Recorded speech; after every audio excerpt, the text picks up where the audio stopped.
ഓരോ നിശബ്ദതയും ഓരോ നിലവിളിയായിരുന്നു.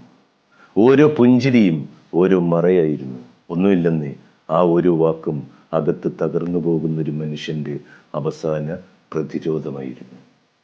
ജീവിതം അവസാനിപ്പിക്കുക എന്നത് ഒരു നിമിഷത്തെ ചിന്ത കൊണ്ടാണ്. കാലങ്ങളോളം അടിച്ചമർത്തപ്പെട്ട വേദനയുടെ ഒരൊറ്റ പൊട്ടിത്തെറിയാണ്.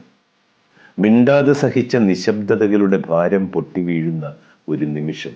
മരണം ഒരു ഭീഷണിയല്ല, അതൊരാശ്വാസമായി തോന്നുന്ന ഭീകരമായ അവസ്ഥയിലേക്ക് മനസ്സ് എത്തിച്ചേരുന്നതാണ്. പലതവണ മരിച്ചതിന് ശേഷമാണ് അവസാനം വീണു പോകുന്നത്. അത് മനസ്സിൻ്റെ അവസ്ഥയാണ്. ശരീരം അതിനെ പിന്തുടരുന്നു. വിധിക്കുന്നവർക്ക് അകത്തെ തകർച്ച കാണാനാവില്ല. ജീവിതം അവസാനിപ്പിക്കുക എന്നത് ഒരു പ്രശ്നത്തിന് മുമ്പുള്ള ശാശ്വത പരിഹാരമല്ല, മറിച്ച് എല്ലാ പരിഹാരങ്ങൾക്കുമുള്ള വാതിൽ എന്നേക്കുമായി അടച്ചു കളയലാണ്.